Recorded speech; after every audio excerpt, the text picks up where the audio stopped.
1절부터 13절까지 말씀입니다. 룻기 3장 1절부터 13절까지 말씀 한 절씩 교독하겠습니다. 룻의 시어머니 나오미가 그에게 이르되 내 딸아 내가 너를 위하여 안식할 곳을 구하여 너를 복되게 하여야 하지 않겠느냐.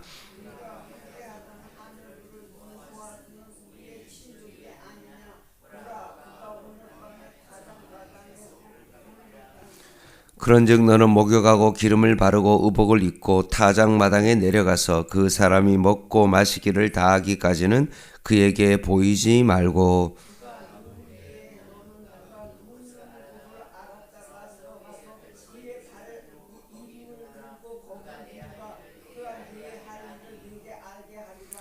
룻이 시어머니에게 이르되 어머니의 말씀대로 내가 다 행하리이다 하니라.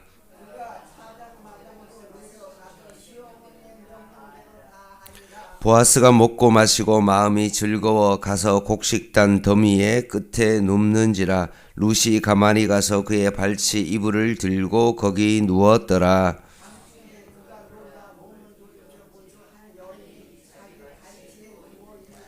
이르되 내가 누구냐 하니 대답하되 나는 당신의 여종 룻이오니 당신의 옷자락을 펴 당신의 여종을 덮으소서. 이는 당신이 기업 물을 자가 됨이니이다 하니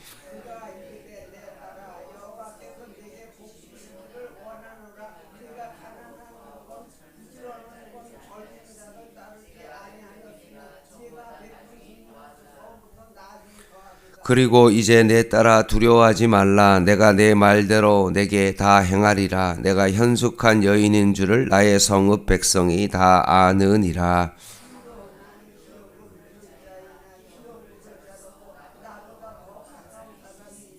같이 읽겠습니다. 이 밤에 여기서 머무리라. 아침에 그가 기업 물을 자의 책임을 내게 이행하려 하면 좋으니 그가 그 기업 물을 자의 책임을 행할 것이니라. 만일 그가 기업 물을 자의 책임을 내게 행하기를 기뻐하지 아니하면 여호와께서 살아계심을 두고 맹세하노니 내가 기업 물을 자의 책임을 내게 이행하리라. 아침까지 누워 있을지니라 하는지라. 아멘.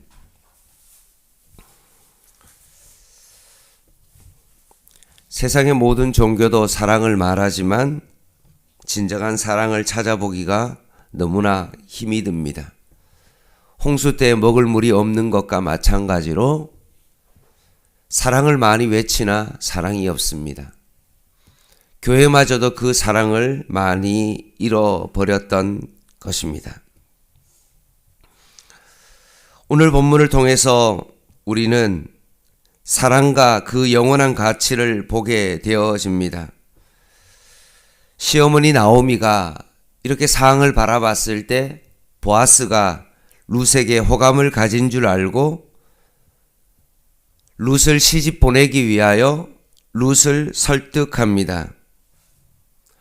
보리추수가 다 끝나고 이삭을 거두니 이제 사람이 그 창고에서 잠을 잡니다.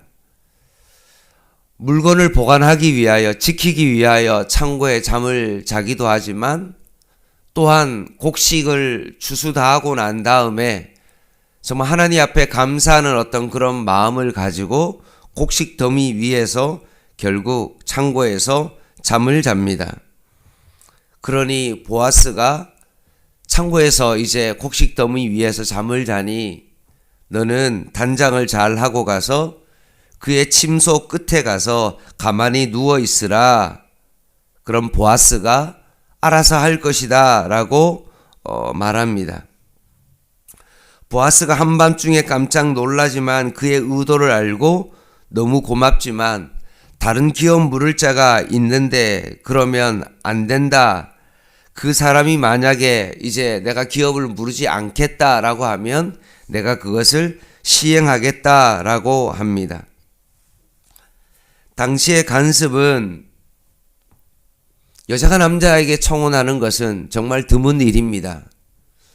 요즘 젊은 사람들이야 오히려 여자가 더 적극적으로 하지만 그 당시에는 여러분도 예전에는 여자는 그냥 부모가 시집 보내는 대로 맺어준 대로 그냥 가는 것과 마찬가지로 이 당시도 마찬가지였습니다. 여자가 무언가 적극적으로 이런 일을 하는 것은 있을 수가 없는 일입니다.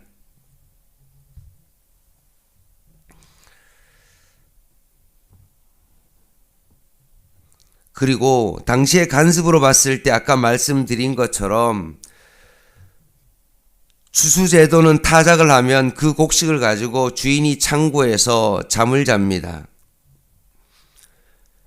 추수를 다 하면 낮에는 덥고 힘드니 곡식을 마당에 두고 도리깨를 하고 바람에 잘 부는 곳에서 키즈를 하는 겁니다.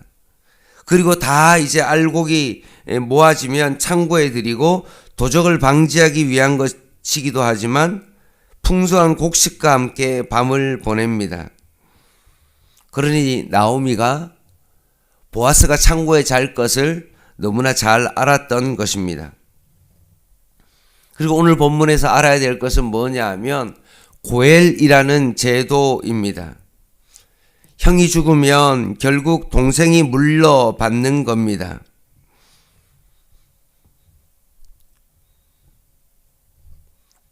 그래서 형이 죽으면 그 형의 아내를 동생이 취하게 되어집니다. 그것마저도 안 되면 친족들이 그 일을 하게 되어집니다.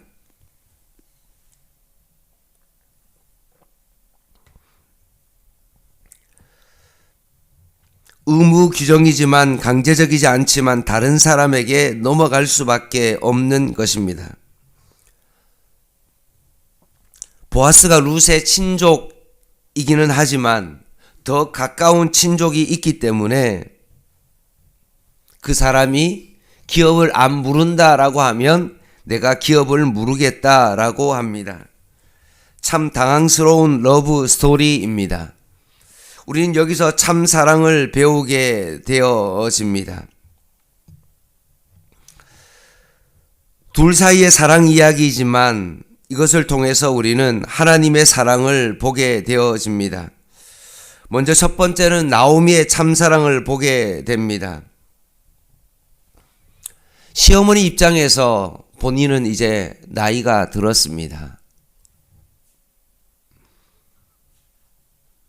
며느리를 통해서 간신히 이제 먹고 살아야 되는데 만약에 룻을 다른 사람에게 시집 보내면 자신에게 어려움이 닥칠 것을 너무나 잘 알고 있습니다. 그럼에도 불구하고 1절에서 4절 말씀 한번 보겠습니다. 룻의 시어머니 나오미가 그에게 이르되 내 딸아 내가 너를 위하여 안식할 곳을 구하여 너를 복되게 하여야 하지 않겠느냐. 내가 함께하던 하녀들을 둔 보아스는 우리의 친족이 아니냐. 보라 그가 오늘 타작마당에 보리를 까불리라. 그런즉 너는 목욕하고 기름을 바르고 의복을 입고 타작마당에 내려가서 그 사람이 먹고 마시기를 다하기까지는 그에게 보이지 말고 그가 누울 때에 너는 그가 눕는 그곳을 알았다가 들어가서 그의 발치 이불을 들고 거기 누우라. 그가 내가 할 일을 내게 알게 하리라 하니라고 되어 있습니다.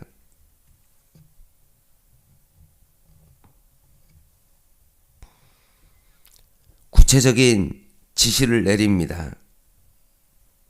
이것은 너를 위한 안식의 장소라고 그렇게 말하고 있는 것입니다. 사랑은 바로 이런 것이 아니겠습니까? 당장 내게 필요한 것이 룻이지만 그것 때문에 며느리를 묶어두지 아니하고 오히려 며느리의 유익을 위하여 행동하라고 명령을 내립니다. 이것이 바로 진정한 사랑이 아닙니까? 하나님께서 자신의 독생자를 너무나 사랑하지만 결국 인간을 구원하기 위하여 예수님을 보낸 것, 이것이 바로 하나님의 사랑이죠. 여기서 나오미를 통하여서 우리는 하나님의 사랑을 보게 되어집니다. 나의 필요를 채우기 위하여서 하는 것이 아니라 다른 사람을 위하여 결국 그 사랑을 내어주는 것, 이것이 바로 진정한 사랑입니다. 두 번째는 룻의 모습에서 사랑을 봅니다. 여러분, 룻이 시어머니로 받은 명령은 어떠합니까? 이건 참 감당하기 어려운 명령이죠. 도저히 여자가 먼저 그런 행동을 할 수 없는데 시어머니가 그런 명령을 내립니다. 몰래 잠자고 있는데 외간 남자에게 눈을 띄울 때 정말로 그렇게 내 자신의 모습이 드러날 때 어떤 일이 벌어질지 전혀 알 수가 없습니다. 참 자존심이 상하는 어떤 그런 행동입니다. 그럼에도 불구하고 룻이 순종합니다. 이유는 뭡니까? 어머니를 사랑하기 때문에 그렇습니다. 실패할 확률이 더 높습니다. 외간 여자가 한 기퉁이에 누우면 그 남자가 만약 깨어났을 때 당신 정신이 있는 사람이냐라고 책망받을 수 있기 때문에 그렇습니다. 룻이 오늘 잠잠히 순종합니다. 사랑하는 사람의 말에 순종합니다. 자신의 경험을 내려놓습니다. 룻은 정말로 할 말이 너무나 많죠. 어떻게 이렇게 희망측한 일을 하게 됩니까? 동네방네 떠들고 한밤중에 쫓겨날 수밖에 없고 음란한 여인으로 생각하고 돈을 탐하는 여인으로 호레비를 탐하는 여인이 될 것입니다 라고 말할 수 있지만 한마디도 하지 않고 어머니 말에 순종합니다. 이것이 사랑입니다.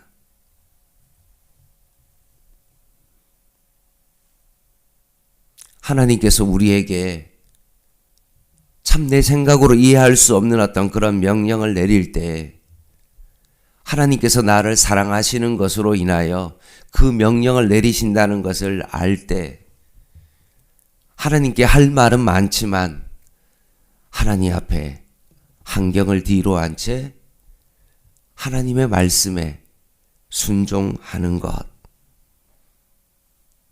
이것이 바로 우리가 하나님을 향한 진정한 사랑의 모습입니다. 오늘 보아스에게서 사랑을 보게 되어집니다. 나오미의 사랑을 살펴봤고 룻의 사랑도 살펴봤지만 보아스가 없이는 완성될 수가 없는 것입니다. 오늘 본문 속에 가장 당황스러운 사람이 누구일까요? 보아스입니다. 몇 주간 정말로 주술을 타작하고 참 육체적으로는 힘이 들지만 참 기분 좋은 날입니다. 젊은 여인이 발치에서 목욕하고 누워있으니 결국 옷자락으로 덮으라고 할 때 보아스의 말이 나옵니다. 10절입니다. 그가 이르되 내 딸아 여호와께서 내게 복 주시기를 원하노라. 내가 가난하건 부하건 젊은 자를 따르지 아니하였으니 내가 베푼 인애가 처음보다 나중이 더하도다 라고 말합니다. 이게 보아스의 말입니다. 보아스가 할 말이 얼마나 많겠습니까? 당신이 돈이 필요해서 나한테 다가왔습니까? 라고 말할 수 있겠죠. 내가 당신이 낮에 정말로 곡식을 주울 수 있도록 이렇게 호의를 베풀었는데 나를 이렇게 유혹합니까? 당신은 참으로 음란합니다 라고 말할 수 있는데 오히려 보아스는 10절에 보면 뭐라고 말합니까? 고맙다고 말합니다. 오히려 젊은 사람을 따라가지 않고 나이 많은 사람을 선택해 주어서 고맙다라고 말합니다. 사랑하는 성도 여러분, 사랑은 뭡니까? 축복의 말을 건네는 겁니다.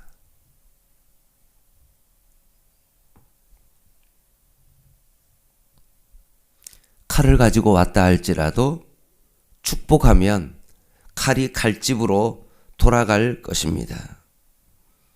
그리스도인은 나에게 고통을 주어도 복을 빌어주는 사람입니다. 하나님은 우리를 축복하십니다. 우리의 허물과 죄를 말하기 이전에 오늘 예배하러 왔으니 잘하였다라고 말씀하고 있는 것입니다. 11절 말씀을 보겠습니다. 그리고 이제 내 딸아 두려워하지 말라. 내가 내 말대로 내게 다 행하리라.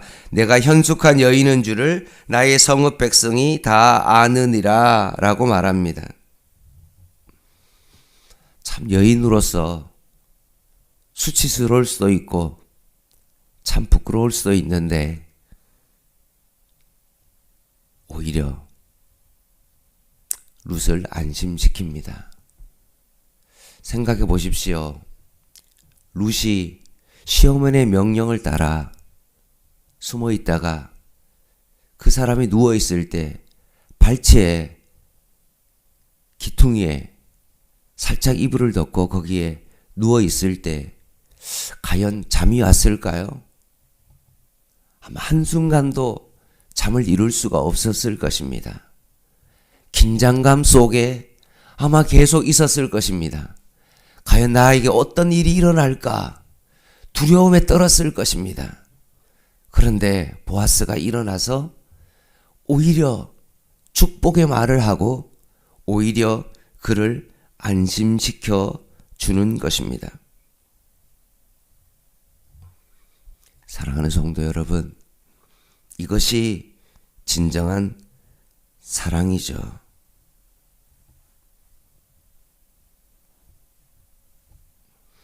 보아스가 룻에게 야단칠 수 있습니다. 아무리 어머니가 시킨다고 해도 너가 이런 일을 해야겠냐라고 야단칠 수 있지만 그렇게 하지 아니했습니다. 사랑하는 성도 여러분, 혹시 여러분의 자녀들이 100가지 잘못을 하더라도 한 가지 잘하는 것이 있다면 그것을 칭찬해 줄 수 있는 여러분 되기를 바랍니다. 이것이 뭡니까? 하나님의 방법입니다. 우리는 오늘 보아스를 통해서 하나님께서 우리를 어떻게 대하시는지를 너무나 잘 알지 않습니까? 잘못을 하면 이스라엘 백성이 490년 동안 안식년과 희년을 지키지 아니했는데도 불구하고 하나님은 정말로 그렇게 잘 참으시지만 그들이 회개하면 하나님 앞에 정말로 돌아오면 하나님께서 그들에게 바로 복을 주시는 것과 마찬가지로 하나님의 사랑은 이렇습니다. 이 하나님의 사랑을 받았다면 우리도 다른 사람을 칭찬하고 그들을 격려하기를 원합니다. 12절 말씀을 보겠습니다. 참으로 나는 기업 물을 자이나 기업 물을 자로서 나보다 더 가까운 사람이 있다라고 말합니다. 내가 이제 날이 밝으면 기업 물을 자에게 물어보고 그가 하지 않는다고 하면 내가 너를 책임지겠다라고 말하고 있는 것입니다. 이것이 사랑이죠. 사랑은 책임져 주는 것입니다.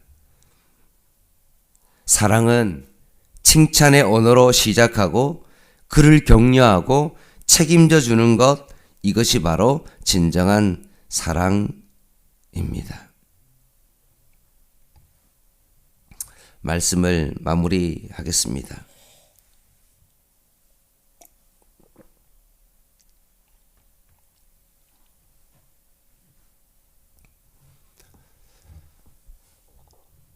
오늘 우리는 나오미와 룻과 보아스를 통해서 하나님의 사랑이 어떤 것인지를 살펴봤고, 과연 하나님의 사랑을 받은 우리도 어떻게 이 땅을 살아가야 되는지를 보게 되어집니다. 힘들어도 하나님의 말씀에 순종하는 삶을 살아갈 때 오히려 하나님께서 룻을 통하여 하나님의 은혜와 축복이 흘러갔던 것과 마찬가지로 우리가 교회 안에서도 말로만 사랑을 외치는 것이 아니라, 구호가 아니라 우리가 실제로 하나님의 사랑을 우리의 삶 가운데 실천하며 살아가야 되는 것입니다. 돈도, 보석도, 건강도, 지식도, 권력도 사라집니다. 아무리 젊을 때 우리가 건강하다 할지라도 시간이 지나면 그 건강은 쇠약해질 수밖에 없는 것이 바로 건강입니다. 그러나 사랑은 어떻습니까? 영원합니다. 그리고 그 가치를 바랍니다. 그래서 성경에 이렇게 되어 있죠. 믿음, 소망, 사랑, 그 중에 제일은 뭐라고요? 사랑이다. 그래서 요한 1서에 뭐라고 말합니까? 하나님은 사랑이시다 라고 말씀합니다. 하나님은 사랑 그 자체이십니다. 오늘도 이 하루도 하나님의 그 사랑을 여러분 누릴 수 있기를 원하고, 여러분의 가족 안에서 그 사랑을 베풀기를 원하고, 그 사랑을 나누기를 원하고, 여러분의 이웃과 만나는 많은 사람 속에 자꾸 내 자신의 것을 채우기 위한 어떤 그런 삶을 살아가는 것이 아니라 하나님의 사랑을 그 주변 사람들에게 더 깊이 나눌 수 있는 저와 여러분 되시기를 주님의 이름으로 간절히 부탁을 드립니다. 기도하겠습니다.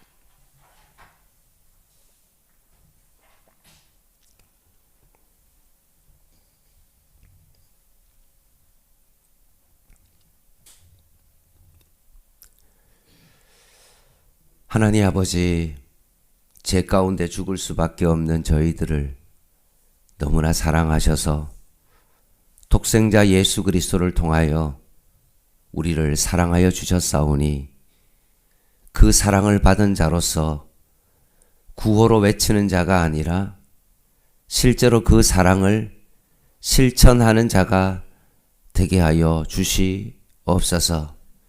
루시 참 감당하기 어려웠지만 하나님의 그 사랑과 그 시어머니가 자신을 사랑하는 것을 알고 그 사랑에 실천했던 것처럼 우리도 힘들고 어렵지만 그 사랑을 실천하며 살아가는 저희들 되게 하여 주시옵소서.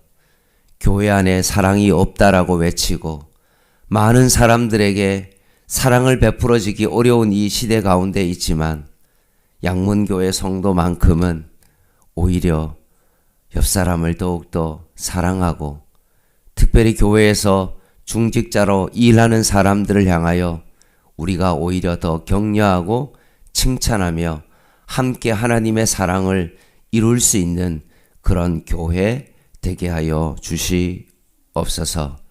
예수님의 이름으로 간절히 기도드립니다. 아멘. 광고 드리겠습니다. 카톡으로 드렸지만 화요일날 제가 김승 목사님 아버지 예배 드리고 왔는데 그 예배가 마지막 임종 예배가 되었습니다. 어제 새벽에 소천했습니다. 오늘 입관하고 내일 발인하게 될 텐데 좀 장례가 좀 잘 될 수 있도록 위해서 기도 부탁드립니다. 참 아들이 하나밖에 없으니 손님도 그렇게 많이 없고 부모가 친척이 많이 없다 보니까 장례식이 좀 썰렁하고 유가족이 인사를 받고 또 손님을 또 치러야 되는 그런 어려운 상황 가운데 있었습니다.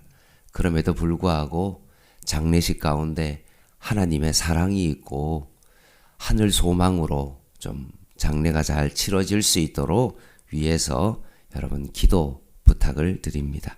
개인 기도 하시겠습니다.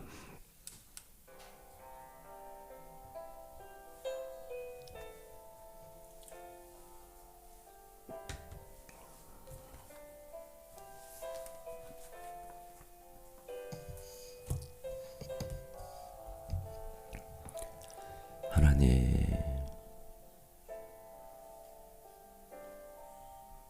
교회가 말로만 사랑을 외치지 않게 하시고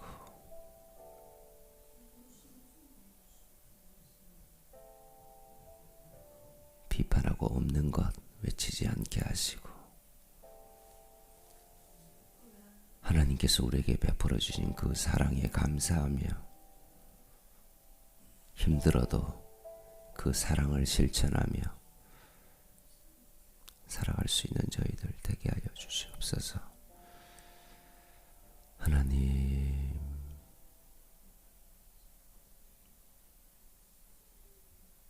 하나님, 아버지, 하나님의 사랑이 얼마나 큰지를 묵상하게 하시고